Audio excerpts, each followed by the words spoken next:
Welcome everybody to Antimatter Gaming. I am SosaFlo. And I'm Mr. Dr. Pants. And we are going to be watching the Antimatter Team's in-house tournament, which we all did remotely. Mr. Dr. Pants, how are you doing today and how excited are you about this tournament? I am doing great. I am excited to see all the new players that we have just recently joining Antimatter and all the different little personal twists everyone has put on the Open Great League meta here.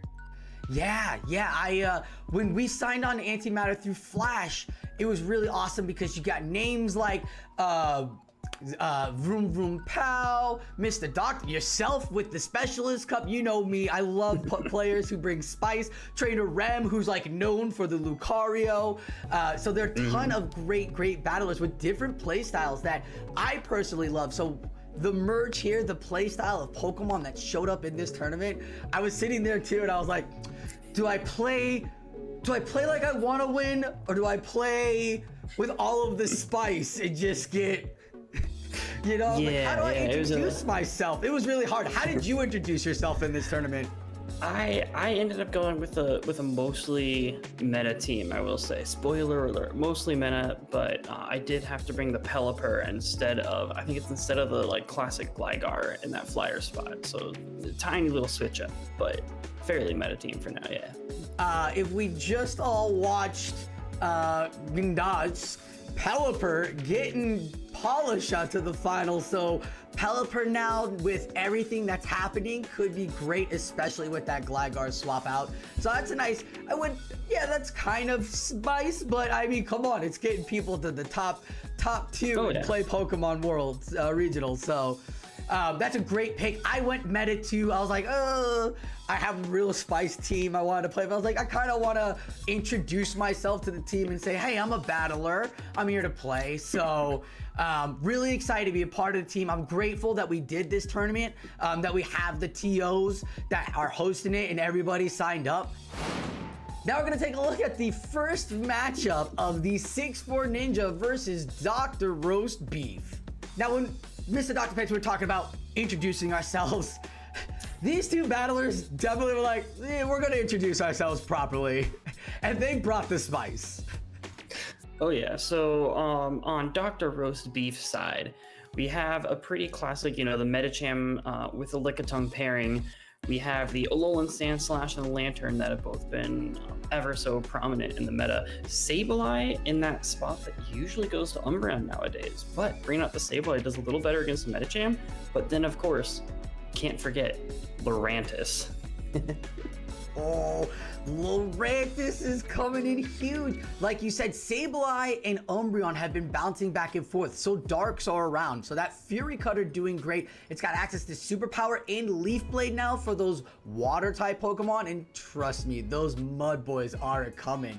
And over on 6'4 Ninja side, almost had the Mud Boy, but he brought the Poliwrath Shadow with that new counter Community Day move, has been beautiful for it and brought it into the game. We saw him play with it in his local, so I'm excited that he brought it to this one as well. He brought the Medicham, Dugong, the Dragonair, Superior, and it wouldn't be more spice if he didn't bring the Shadow Alolan Marowak, which not everybody has. It's a beautiful Pokemon, especially with that Shadow attack boost. Oh yeah, definitely. And noticing there's this double counter, double fighter strategy here as well, and no flyer, but having the fire type with the Alolan Marowak kind of covering that same sort of thing. You have the ghost type to help cover the fighters and the fire type to cover the grass. So get similar coverage there, just isn't a flyer. So fun little pivot there away from, again, the Gligar or something like a Pelipper. Look, you walk into a tournament, you're feeling really good with your Slash, your Lickitung, your Lurantis, and your first opponent is rocking double counter user. Hard situation here, as we're gonna have to see if DrRoastBeef can work around it. I see a lot of Sableye coming out, which could bring some great aspects for DrRoastBeef, and maybe if he can line it up, could allow for Lurantis to do some good damage. But that's all I can. Maybe the Lickitung. Yeah, Yeah, I know this team has a tendency to scare away the Lickitung, because you have double counter. You got dynamic punch on the Poliwrath. Superior also does okay into Lickitung, and then as well as like Dewgong, just with the constant icy wind and just slowly chipping away, will eventually slowly take down a Lickitung. But yeah, we could definitely see. I think Sableye coming out to play here. We could see Lurantis come through as well. If it charges up some energy, it's got great coverage for Poliwrath, Dewgong. Dragonair is Shadow, so it doesn't even want to take, I think, 2 Leaf Blades actually might be, alongside the Fury Cutters, probably takes that out. So it's got at least 3 options there. We could potentially, never never rule out the Lickitung, even if it does have some pretty bad matchups there. It still has, it's Lickitung. It's always got an option somewhere. Yeah, it's got options, it's got bulk to maybe swap it out with energy to play down the line, and we'll find out if DrRoastBeef can make that work. But the 3-6 Ninja we saw do really well with this lineup before, and we'll see if he can carry that over into the first round matchup, as we're gonna go dive right now and give us this amazing battle of DrRoastBeef versus the 3-6 Ninja. Pants, what's it is? It's a Lickitung into Marowak. That Lickitung, again, can't rule it out. Immediately swap into Dewgong, and responding with Medicham. Dewgong having swapped in earlier does mean it gets to this Icy Wind pretty fast, and that will slowly, well, not slowly, pretty quickly start debuffing the Medicham here. Yeah, the Medicham's gonna throw that Psychic. It is debuffed. Dewgong feeling good. Does it get debuffed? No. Counters are doing the most damage on that Dewgong, and this is why you're throwing those Icy Winds so quickly, so fast. You want to debuff that counter. We're seeing Steelix pop over with Breaking Swipe. Dewgong's got this Icy Wind, and now a double debuff Psychic onto this Marowak.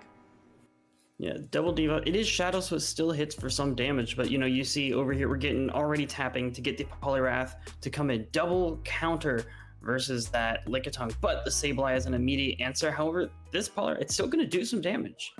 Yeah, Poliwrath, again, that dark typing on Sableye, not really helping it out with those counters. But, Ice Punch, it's attack boosted because of that Shadow, putting down some good work. I mean, it's doing as much damage as a Shadow Claw does to Poliwrath from Sableye. So you're matching fast move for fast move. Now it's shields for shields. What will these battlers do? The shield comes out from DrRoastBeef as he's gonna both simultaneously Shadow Claw down everything. Now Marowak has got some energy, and here comes the Lickitung. That simultaneous KO works out very favorably, I think, for DrRoastBeef coming back with the Lickitung, just making sure, it's quite literally the perfect alignment to get this Lickitung back onto the Marowak, and this, I think, is going to be a lick down. My guy, that's a Fire Blast. If that goes unshielded, that Lickitung is off the table. Oh my goodness, that was a great play by both batters, great leads. We'll see if the Alola Marowak comes back now that the Fire Blast has been exposed. Maybe Dr. 64 Ninja doesn't really want that. Yeah, potentially. I believe we do have open team sheets for this, so the Fire Blast is aware, it is previously known, but a much better matchup. I did not expect to see the Marowak come back in, but immediately swap to Sableye and an answer again. Dewgong, that fairly neutral answer to a lot of things, just being able to debuff, but calling the right call on the return here, and now getting off this Icy Wind. So Dewgong no longer gonna probably need to shield very much after this Icy Wind goes off.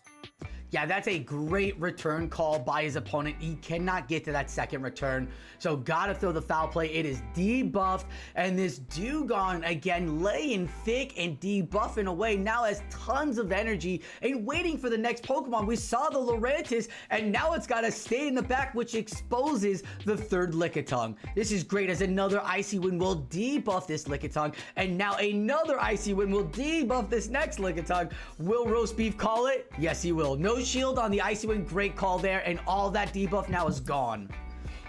And at swap, once all the energy out of Dewgong, we see the swap into Lurantis, immediately counter swapping again back to this Alola Marowak, this fire type, putting in some work against the grass types.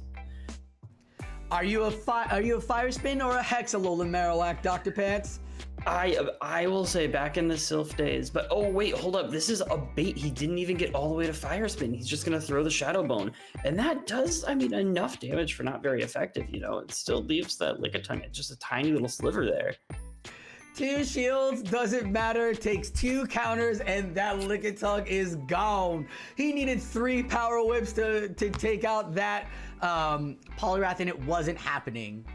Yeah, that Fire Spin actually showing really good pressure on that normal typing. I like that. That does absolutely great against the grass too. More Hex generates more energy, especially now with that little bit of a bump up, but it doesn't play well in this matchup because the fire is so good against that normal typing, as we see the Sableye swap out, and now Lurantis is on this Poliwrath. But Lurantis having switched in, it starts it was a counter swap, so it's a tiny bit behind there on energy, you can see, so doubling up to get to the 2 Leaf Blades right away, rather than trying to throw the first one immediately. But this goes unshielded, and that's just gonna one-shot the Poliwrath, coming back into farm down with Alolan Marowak, because yeah, that Fire Spin.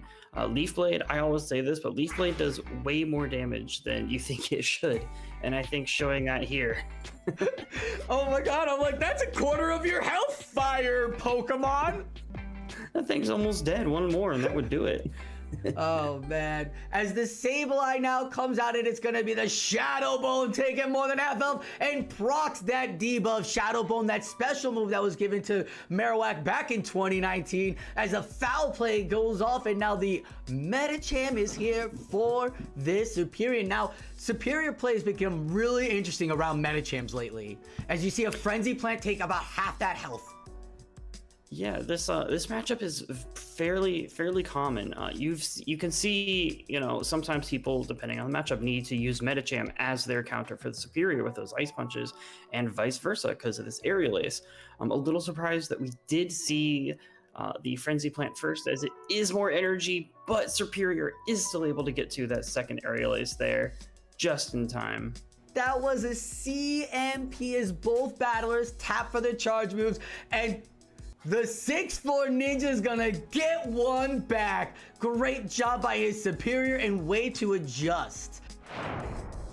And what a crazy set of battles there. GG to the 6'4 Ninja there, taking that last CMP with the Aerial Ace on the Superior into the Medicham to take that win. What a crazy set. What was your favorite Pokemon that you saw there in that set, Sosa?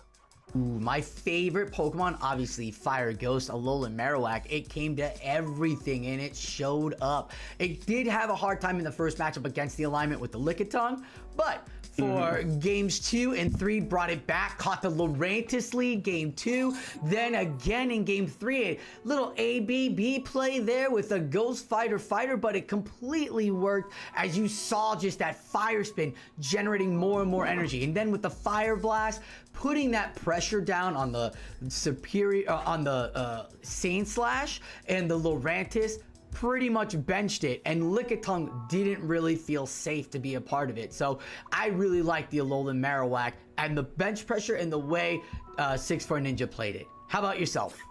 Yeah, you know, I'm a fan of this Lurantis here. Like, even though the Fire Spin from a Shadow Alolan Marowak adds up on a Lurantis very quickly, we still got to see Leaf Blade chunking like that Marowak. It's resisted damage, but the 3 of those looks like it was gonna kill. We saw it get hit by 2 and it left that matchup almost in the red already. So I'm a big fan of Lurantis. Unfortunately, we did not get to see the superpower take a chunk out of like an Alolan Sandslash, but maybe in a future round we'll get to see that superpower one-shot an A-Slash. I hope so. That would be nice. But yeah, the Leaf Blade threw me off. I mean, a quarter of that Fire Ghost Pokemon. But yeah, you had the Shadow version of it, but still, that is a lot of damage. Leaf Blade definitely impressive. So GG's to both battlers, as the 6'4 Ninja will be heading up to round 2 with a 1, and DrRoastBeef will be heading round 2 with an 0-1. But we're gonna get into the next matchup now, so let's go find out who's battling in this Antimatter tournament. All right. We're into our next matchup of this in-house Antimatter gaming tournament, and Dr. Pants, you and I talk about introducing ourselves, like play styles and Pokemon. who better than these two battlers right here that show us what kind of play styles or who bring anything to introduce themselves into tournaments, but EV2E and Coisabeast. Yeah, so you see both of these trainers brought Charizard and Clodsire, as well as Medicham, but we can expect Medicham from most teams nowadays, but Coisabeast over here running the Shadow Charizard, while EV2E running just a normal Charizard. Could be purified, I guess, but we'll find out. But the Clodsire movesets here, very different. For Co's side, we have to note that it is Mud Shot, Sludge Bomb, Earthquake, and on EV side, it's Poison Sting and Stone Edge, and I believe, yeah, Earthquake are the second move. I think most Clodsires are running the Earthquake. It's just like, are you gonna, get hit by a Stone Edge if you're a flyer, or is it gonna be a Sludge Bomb if you're, a Superior or something like that? Yeah, and neither of them are rocking the Community Day move Mega Horn, which still hits Superior and the Darks we are talking about. But, I mean, there's not Darks out there, so you don't really need Mega Horn. I like the Sludge Bomb Earthquake play. It gets you a lot of Pokemon, but you know what it doesn't get you in the one shields? It doesn't get you the Medicham, where the Stone Edge on that Clodsire gets you that Medicham matchup. So that's really interesting. Yeah, there's definitely plays around. This is what I love about this Clodsire, is that you can build it to fill any hole that you want. And that's what these battlers are doing. We said it, like playing to your playstyle. They are definitely playing to the playstyle they want for this team, as you have another debuffer in the Dugong over here with Coisabeast. But you've got one of, in my opinion, the best generalist Pokemon you should ever start with in battling in Swampert over here on EV2E. That's spammy with the Earthquake as well. Gets to the charge move. It's got great coverage. Really got to worry about the Superior, but besides that, hits everything hard. So real interesting that these two playstyles are coming out, especially when you see that it's Sludge Bomb on Clodsire and Mud Shot for that Swampert. Yeah, definitely. And yeah, so the Swampert having, could tons of bench pressure on the Clodsire, but also that Shadow Charizard.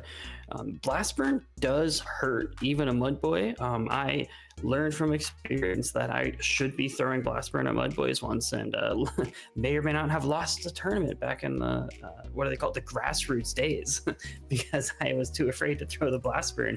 So I'm hoping to see Shadow Charizard land that Blast Burn on a Swampert. I just want to see how much damage it does. Let's go find out now, as we're gonna go down and watch Coisabeast versus EV2E. Here we go, Charizard into Medicham. Now, a lot of people brought Charizard nowadays for that wing attack, because it does get that Medicham, as Clodsire meets it with all the energy, trying to catch on the Stone Edge, but doesn't happen. But brought the Dugong, which doesn't even want to see the Stone Edge either. Yeah, that Stone Edge just over half HP there. Dugong going to start debuffing here, as well as has that super effective damage in return. But yeah, this Clodsire not doing the, this is the Stone Edge Clodsire. So yeah, that's going to start pressuring. And we see a shield come out on Dugong, even though this is already debuffed.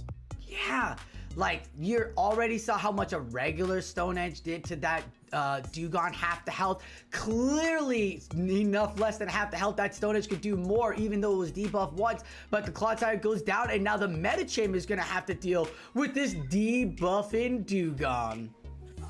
And I think we're gonna get to at least one more Icy Wind right here just before these counters kill. So we're gonna see, is Medicham going to probably immediate swap out again once the Charizard comes back here? And we see immediate tapping on the other Charizard on the other side, but does not get it off. This Dragon Claw comes through, and this is gonna force a shield on the Medicham. That was an unfortunate tap, a great timing by the Shadow Charizard. It gets another Dragon Claw off, got a bunch of energy there. We're dealing with all of these Charizards, and I'm so happy. This is what you never got to, haven't seen this since season 1. Charizard on Charizard actions all around now, as the Medicham comes out again. The wing attack super effective to that fighting, but his Medicham was loaded with energy as the first Ice Punch goes through, and it takes the Charizard to the red. And that is not enough damage to kill the Charizard, but this Blast Burn here, I think this has got to kill the Medicham, right? There's no way Medicham lives through this. Yeah, no, get that thing out of there. And EV2E takes the first matchup. That Charizard was so strong. The lead was important. But you know what was super important? That Clodsire swapping, giving all of that energy to Clodsire, having that Stone Edge and Earthquake coverage really did well for Eevee in this matchup. Oh yeah, that Stone Edge in the safe swap position there, Stone Edge being able to pressure that Dewgong into double shielding, but Medicham on Medicham here. This matchup tends to come down to IVs, so we gotta see who has the Medi Slayer in this matchup. Ooh, if it isn't, it's up to the IV game again. That micro play as we see the first Psychic go off and no debuff proc. That was a CMP, so it looks like Coisa got the first matchup. And oh, there it is. CO is gonna just build up the energy, then dip back to his Dewgong. Charizard is here. Charizard's throwing the Blast Burn, my friend. And we got shields are already coming up. Good call there as that blast burn, even though it's only neutral. I mean, it's a blast burn from a Charizard. That's going to do a lot of damage, but this one's going to go through. Now we can see exactly how much damage it is. And wow, that was probably about 2/3 or so right there. Still debuff too. Oh, yeah. But letting that through, taking shield advantage over the switch advantage there. The ice shards were going to add up eventually, but Medicham coming in to counter down the Dewgong just as we saw before, but not before Dewgong is able to throw one more Icy Wind on its way out.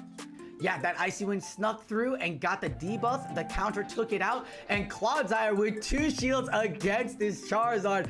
The gameplay here, here's the funny thing. Don't need to bait. If you're a Charizard, if you play Catch Cup at all, you should never bait. Just go for the Blast Bird, because Clodsire is going to soak up that energy. Clodsire wants Clodsire is so tanky. Clodsire is so good. Clodsire doesn't want to see that Psychic, though. Oh, my goodness.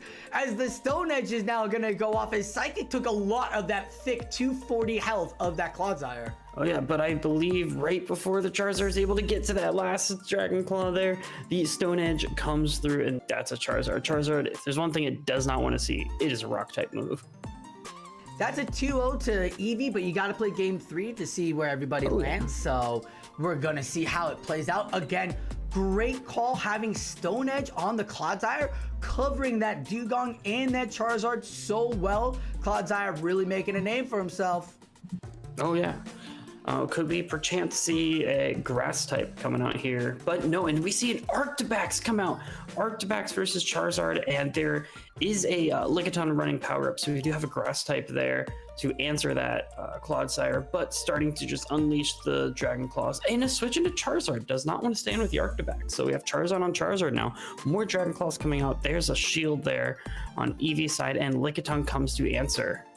Lickitung comes to answer. This is not on Eevee's side a Shadow Charizard. It's a normal Charizard, so the Body Slam won't put it into the red, but the Blast Burn's now built up, 2 of them almost. Can he get to the second one? For the second, Body Slam comes through, 1 destroys most of that health. Oh, he got the Dragon Claw time. Incredible. I think he's one away from another one, and Ico realizes that and does not put up the shield.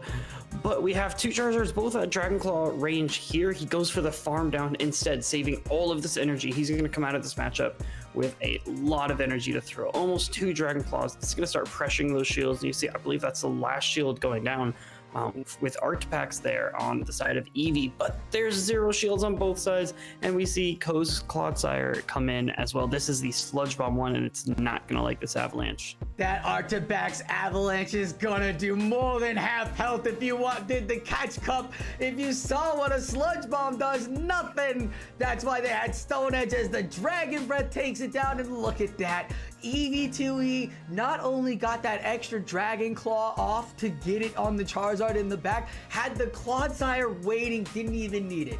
GG's Eevee2E, and Coisabeast. And wow, what a set there, especially that, that game 3 having that Arctibax come in. That is a Pokemon that I personally would love to get built and be able to use in some of my locals here. Arctibax is just so much pressure, and we saw in game 3 exactly how much pressure that thing puts on teams. Yeah, I've actually, Eevee2E and I are faction teammates, so we both have been practicing with Arctibax. It is so good. It is super fun. I'm having a great time with it. Again, you're worried about the ice Pokemon with the Dugongs, the Dragon Claws users out there, but if you can match it up it gives you that dragon breath opportunity, and like Altaria, like can really take a hit and like still chunk down. So it's definitely one, I'd say it's like an A tier, where like Altaria used to be S tier. I'd say it's like an A tier. Still it can take a couple of mud bombs, it can take a stone edge, it can take an earthquake, does pretty well with shadow ball, still get you in the yellow. So you've got a lot of play there. But it's, again, it is dragon and it is ice typing. So there are fire, the counter is gonna hurt. You've got Dragon Claw users out there, but Arctic's a great Pokemon in Shine for sure. But the Clodsire, my man, I got nothing else. It's all Clodsire or it's bust for me. That matchup was all Clodsire. And you even saw CO, he was like, yeah, I guess I need to bring in my Clodsire. It brings in his own Clodsire. Unfortunately, does not get the...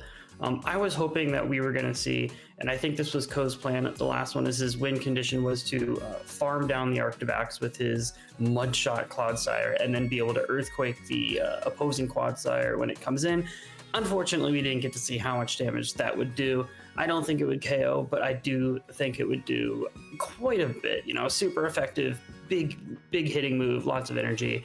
But Stone Edge onto that Shadow Charizard, that's probably gonna kill a couple Charizards there. So that's gonna make the other Charizard, you know, the Charmeleon that evolved into that Charizard feel that one. Oh yeah. But that was a GG's as EV2E now takes a 3-0 lead and heads up and will be in round 2 waiting for his opponent. So let's go find out who the third matchup is, and we might recognize the battler. This next matchup that we are going to be watching is myself versus NecroticFate. And Mr. Dr. Pants, go ahead and let me know what you think about these teams here. We'll talk, because again, introducing ourselves, NecroticFate, one of those battlers. Oh, definitely. NecroticFate. I've battled alongside NecroticFate through the Flash server for many years now, and you never know what you're gonna get, but whatever it is, you better be prepared. And this time, there is a Suicune, a Ladian, Mew, Spritzy, Litleo, and Nidorino. That's correct. I'm gonna say it one more time. Nidorino. Not the evolved one, not a Nidoqueen, not even a Nidoking, Nidorino. So, on SosaFlo's side, I'll let you introduce your own team here. Well, I brought the meta lineup. I didn't really want to bring anything crazy, but I've been having a lot of fun in this Adventures of Bound now that I've got Carbink. We've seen a lot of the swap-ins, so I brought Carbink, Lickitung, Superior, Umbreon, Medicham, and Frostlass. It's basically the top 12 Pokemon that we've seen over the last few play Pokemon. It does with a coverage. Thank God they gave me all of the movesets so I can see what moveset is running, what Nidorino is running, what Spritzy has. You actually see me look up and go, what movesets do this have again? Making sure I don't drop out or give up a shield. I understand why they do it, and I appreciate it. I think it's great for me, my opponent, awesome. But if I'm NecroticFate and I'm going up against the SosaFlo, and SosaFlo doesn't know that Ledian has dynamic punch, why am I giving away this like amazing core breaker here? Like that Ledian is so insane on his team against mine that I had to really worry about it. So like the whole point of the team was to kind of like work around Ledian and Spritzy. Yeah, Ladian having Bug Bite into the newly buffed Aerial Ace, and then, you know, Dynamic Punch has always been a good move. You know, it pressures Umbreon, Superior. If you land Dynamic Punch, it pressures the Alolan Sand Slash. That's just gonna about one shot. You know, Lickitung, Medicham, like that's like a lot of the meta. That's just like about half of the top meta right there. So Ladian coming in strong, and the open moves team sheets does unfortunately nerf something like a Mew, because if you don't know that it's going to be Dragon Claw, Grass Knot, if you're thinking maybe it's, you know, Surf and Wild Flame Charge the or Wild Charge. Wild Charge, yeah. Yeah, and then you get hit by a grass knot on a Swampert kind of thing. But Or it's Volt Switch, right? You're like, what is this Volt Switch that Mike brought from Japan? Oh man, what a great set that was. So yeah, it exposes it. You're absolutely right. Like I felt a little better. I was like, okay, it's not Wild Charge. I don't have any Wild Charge things to worry about. Grass Knot, I don't have any Grass Knot things to worry about. Maybe he'll come after the Carbink. So it was great to get exposed. I love Necrotic's team though. Because if you look about it, if you look at it, you've got a Charm user, you got some Psychic playing around, Fire for all of the grass and the normal typing that you see in here, Suicune rocking the Snarl. Oh my goodness, no one would see the Hydro Pump coming. They'd never see it coming. Usually you see a Bubble Beam from Suicune, I believe, if I remember way back to, I think it was Ferocious Cup. Ferocious Cup, my guy! Oh my, November 2019? Yeah, maybe, was it 2019? Maybe even 18, but 2019. Something like that. Yeah. 2019, wow. Insane. But I haven't seen this Suicune since then, I will say. At least not in a tournament. That wasn't an auto-rec tournament. Yeah, no, it's a great team that NecroticFate has here. So I was really excited to play against it. I hope I could do well against it, as we're gonna watch now my matchup versus NecroticFate. I'm gonna lead my Carbink. I'm gonna give everybody that, and I get the Mew. Okay, so Mew into Carbink. We got Mew rocking that Grass Knot. Like we said earlier, that Grass Knot is what you want on that Carbink. It's gonna be super effective. We'll see what it does to this Carbink here. About half the health is gone in Mew. Not really liking the rock throws, as almost half health is gone. The rock slide coming in now gets the first shield, and now we're 2 shields up as there's a Dragon Claw catch onto the Frostlass, but you don't really want those Shadow Claws on that Ghost, buddy. Yeah, those are going to start adding up, but surprisingly, actually, that did a lot less damage than I thought it would. Frostlass not known to take a charge move, but here we go. And Avalanche doing a decent chunk to what could be one of Frostlass's hardest counters. Another Avalanche coming through before the Incinerate kills. We're going to see how much this does here, but Litleo was already about half down, and that brings it down to the red, actually, as the fire and normal type is like a perfect counter to Frostlass. But Frostlass damage adds up, and so do the counters from Medicham. Litleo is out of there, and we get Ladian. There it is. We talked about it. What has it got? Thank gosh I know it's got Dynamic Punch, but I don't know how many tabs it gets to on the Bug Bite. So of course I got to throw up a shield, and you've got to give up for that Aerial Ace. Oh yeah.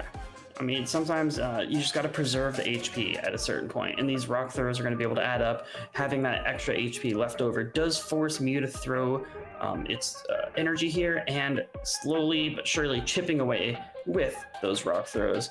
But the Grass Knot comes. We're going to see his Medicham have enough to counter down the Mew here before it gets to another move, and it does. And Ladian comes in with 1 HP, but does not have an Aerial Ace ready, and that is GG game 1.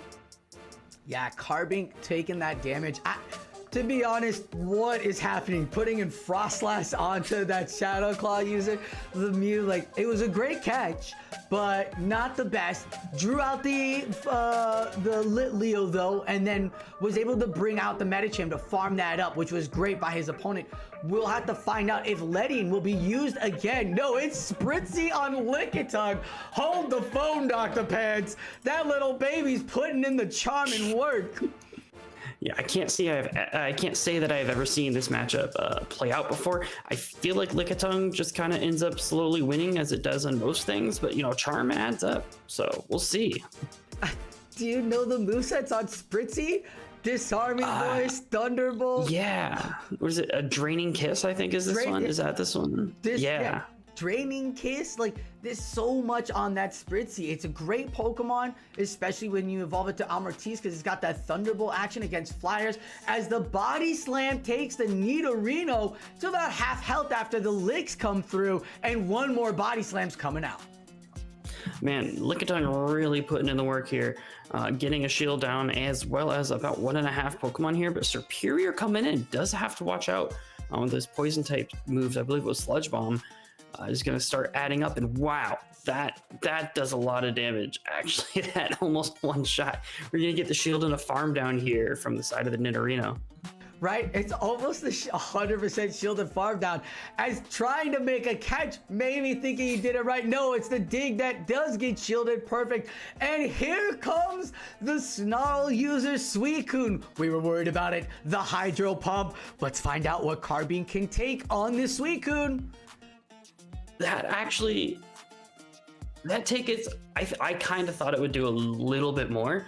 But you know, the legendaries, not many legendaries known for being Great League eligible because of the CP and level distribution there. But getting to the Ice Beam, you know, Snarl's going to outpace Rock Throw any day. So the Ice Beam coming through, and that's going to just about do it. And are we going to get a Snarl down for the win? No, almost a Snarl down, 1 HP. Who's it going to be? Who's going to get the kill? There's 2 Pokemon and none of them care about Rock Slide. Whatever. Nope. They're like, all right, cool. The Charm goes through. Don't matter. Both of those Pokemon were super healthy for a couple Rock Slides, as they could take out easily. Either the Poisoner could take out the Fairy Rock type, or the Charm was going to chunk away. That was a great matchup. The Nidorino really showed up. The Nidorino showed up. It did a lot of damage. Took out just about almost the whole team by itself once it really got in that energy lead position. But that Carbine just being able to out-tank so many things, really doing a lot of work. But now we have Umbreon into Litleo. Yeah, Carbine. Just a little insider. That's a Hundo Carbine. That's not even a good battling Carbine.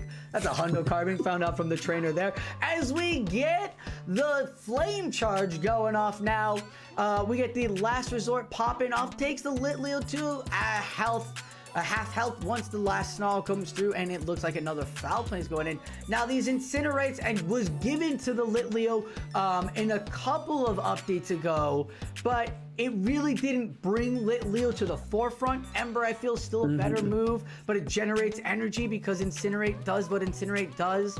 But Litleo, I felt, is a lot better if it had the Ember on it, maybe a Fire Spin. As Umbreon comes now with tons of energy onto this Nidorino. Nidorino, a little bit tankier here. Another, I believe, needs to be XL for to get a good high level cap for Great League here. But Umbreon, you know, just Umbreon tanking so much damage, dishing out so many neutral damage with the Foul Play, and we're getting a shield here on the side of the Lickitung, but going for a lick down right before the next move comes. It is 2 shields, however, on the side of the Mew here. Shadow Claws aren't going to do a lot of damage, unfortunately, and the licks will add up. So this Mew is kind of out by itself to try and take down the Lickitung and whatever's in the back here. You know what? It's great when you don't put on Wild Charge for Mew because you don't have to worry about debuffing yourself, even though Wild Charge is such a great move, as the Grass Knot does just the amount of damage as Wild Charge would, and you can stay in there for these licks. Another Body Slam's gonna go through. Will it take the Mew to the deep red? No. The lick will though, and now Mew gets the Dragon Claw off, and Mr. Dr. Pants, I know Lickitung's thick, but can it survive the Shadow Claws? No. The Dragon Claw's almost coming there. Just enough to kill Lickitung, just enough to bring it down, but the Mew not able to do enough damage there to the Umbreon. Umbreon coming in, grabbing that Snarl, and that is GG. The Umbreon Lickitung core proved so valuable in Game 3. Carbine, which was dominant in Game 1 and 2, wasn't even needed to close out that matchup there. A great job there by myself to recognize that, but I mean, again, thank you for showing me the movesets on everything so I know what I can take and not take. That was a huge play and a huge help for me. It definitely, Letting was so strong and Nidorino was so strong. I was worried all across the boards, as we should be. They were greatly played by NecroticFate, great with the energy builds, great with the Snarl on Suicune. What was it? Four Snarls and there was a Hydro Pump already to go, or 5? Something like that. It's so fast, yeah. And the Nidorino filling the same kind of role that a Sludge Bomb Clodsire would, just without the ground typing. So sometimes that pure like monotype Pokemon helps for not providing a weakness to water type or something like that. We didn't see a Swampert come out. I don't think there was one on the field this time, but in case there was something like that, you know, the Hydro Cannons aren't going to be as oppressive. So you know, just something to note for it is open team sheets, so not giving away any spoilers here, but you know, something to note for other traders in the next round is that you don't have that ground type weakness that the Clodsire does. So an interesting pick. Did a lot of work in this set, and I hope it continues to put in work in the other teams as well. I hope so too, as SosaFlo will advance 2-1 into the next round, and NecroticFate will join those with at least 1 point, which could help him out later down the line. Those points are always valuable. Just never fret. If you get a point, it's always great, because at the end of the tournament, you could end up tying, and that point could be the difference. So we're gonna head out into the 4th battle and see what else is going on in this round 1 tournament. That's going to conclude round 1, part 1 of this in-house tournament. Tune in to the next video to check out round 1, part 2 of this lovely Antimatter in-house tournament that we're having, where we're introducing ourselves to each other.